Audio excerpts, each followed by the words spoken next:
Hola chicos, ¿cómo están? El día de hoy les vamos a hablar un poco acerca del surgimiento de la Constitución del 1991. Acompáñenme, vamos. Principalmente hablaremos de la definición de la Constitución política. La Constitución es el conjunto de normas e instituciones jurídicas fundamentales, reguladoras de la organización y ejercicio del poder, garantizadoras de derechos y libertades de las personas y de sus grupos.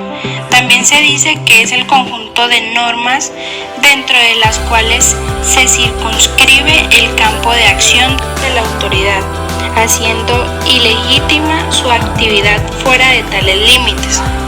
A la Constitución también se le considera ley de leyes, ley fundamental, norma superior y carta magna, es decir, a la Constitución se subordina todas las leyes cuyo control corresponde generalmente a una Corte Constitucional.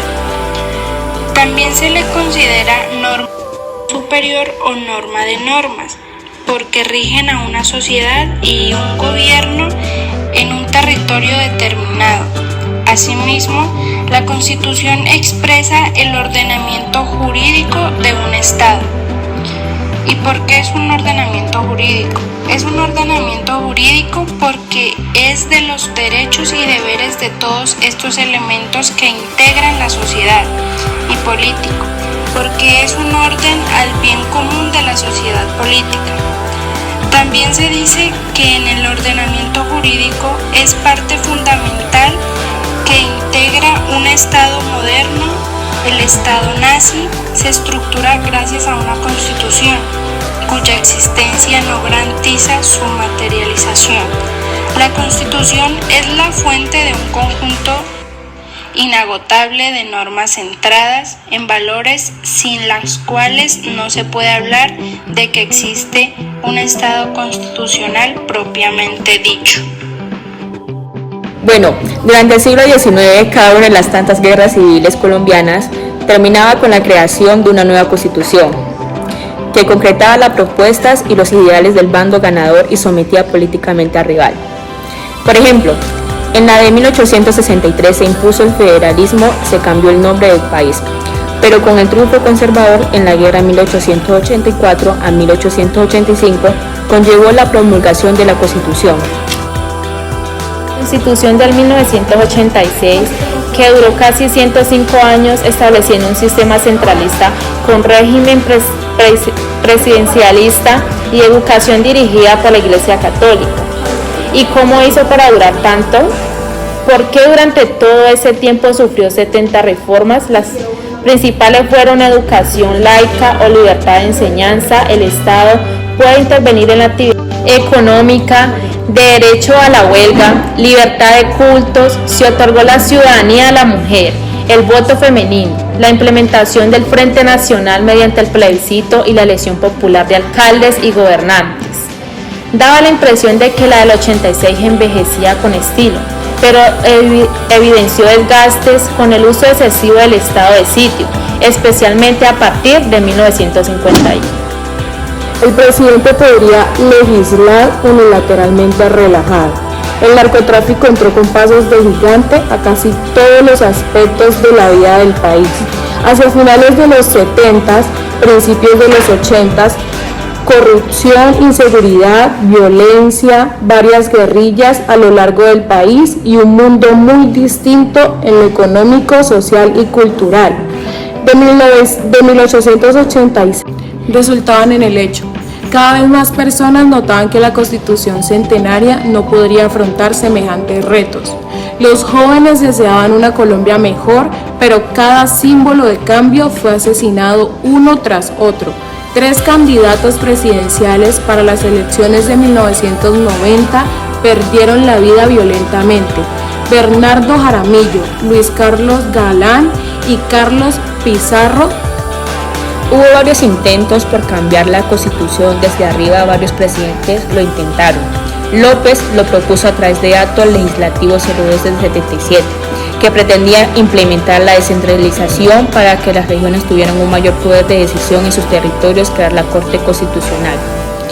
y un sistema penal acusatorio con Fiscalía General. La Corte Suprema lo declaró inexequible, pues el mecanismo era inválido. El sucesor de López Turbay lo tramitó con el Congreso. Agregó establecer el Congreso Superior de la Judicatura, la pérdida de investidura para congresistas, desarrollar una reglamentación de partidos políticos, financiando de campañas y voto obligatorio, pero la Corte Suprema volvió a decir que no, por vacíos de trámites. Años más adelante, en el gobierno de Virgilio Barco, él hizo la de Luis Fonsi, no se dio por vencido.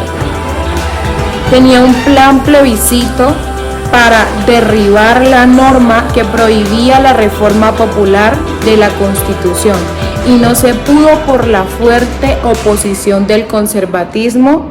Un plan de acuerdo interpartidista declaró nulo por el Consejo de Estado el Plan C, otro acto legislativo que incluía prohibir la extradición de colombianos y se tuvo que retirar, y hasta un plan firmando la paz con la guerrilla del M-19, quienes propusieron un gran pacto nacional. Todos esos fracasos con tanto plan cuando mataron a Galán en agosto del 89. La mayoría de los colombianos desconfiaban de las instituciones y su capacidad de repararse. Desde entonces nació el intento de cambiar la Constitución de De universidades públicas y privadas convocaron a una marcha del silencio en Bogotá. Así surgió el movimiento llamado Todavía Podemos Salvar a Colombia. Ellos se reunían en foros, mesas de trabajo a la salida de sus clases y buscaban apoyos en varios frentes para llevar a cabo un plan que fuera efectivo con el argumento de la soberanía y el poder del Estado. Propusieron la séptima papeleta, invitando a depositar un papelito adicional como los de los cupones del directorio del supermercado en las elecciones del 11 de marzo en 1990, donde se manifestarán y se estaba de acuerdo con la convocatoria de una Asamblea Nacional Constituyente. Era la séptima porque seguía habían 6 papeletas, una al Senado, 2 a Cámara, 3 alcaldes, 4 diputados, 5 gobernadores y 6 concejales. Ese papel era inválido para la registraduría, no los querían contar.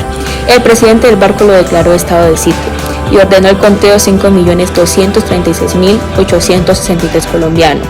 Votaron por el sí. Ese resultado le impuso la tarea al siguiente presidente, que era César Gaviria, de sacar adelante la constituyente. También aprovechó el estado de sitio para ordenar el conteo de votos de la siguiente consulta realizada el 9 de diciembre de 1990, que ganó en medio de un alto porcentaje de abstención. Era confuso para muchas personas volver a votar por la constitución nueva, si ya habían hecho lo de los cupos hitos o no estaban seguros de que eso realmente sirviera para algo.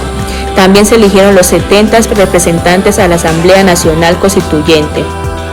Después de muchas discusiones, artículos escritos a mano, máquina de escribir, depositados en cofres porque ninguno pudo dejar un computador, el 4 de julio de 1991 se promulgó la Constitución. Se logró una obra de arte en partes. Sus principales logros, reconocimiento de derechos fundamentales, económicos, sociales, culturales, colectivos, Estado laico, se estableció la paz como derecho y deber del estado de sitio, fue reemplazado por estado de excepción, donde está prohibido restringir los derechos humanos para proteger la ley, la ciudadanía, atacar las magias. Se crearon la Corte Constitucional, el Consejo Superior de la Judicatura, la Procuraduría, Fiscalía, Defensoría del Pueblo. Se descentralizó administrativamente para que los recursos llegaran a donde se necesita. Autonomía del Banco de la República para que el gobierno no lo usara de caja menor. Protección del ecosistema natural, la tutela como mecanismo por el cual todo colombiano puede exigir que se le cumplan sus derechos fundamentales, mecanismos de participación popular, referendo, plebiscito, cabildo abierto, revocatoria del mandato. Se acabó el bipartidismo. Ya no es obligatorio que sea solo liberal o conservador. dos presidentes de la Constituyente decidieron revocar el Congreso, pero en una reunión en el Palacio de Nariño aceptaron que los asambleístas no podrían ser elegidos como parlamentarios inmediatamente para no beneficiarse con reglas que ellos hicieron. Bueno chicos, eso fue todo. Espero hayan adquirido mucho conocimiento. Muchas gracias por su atención.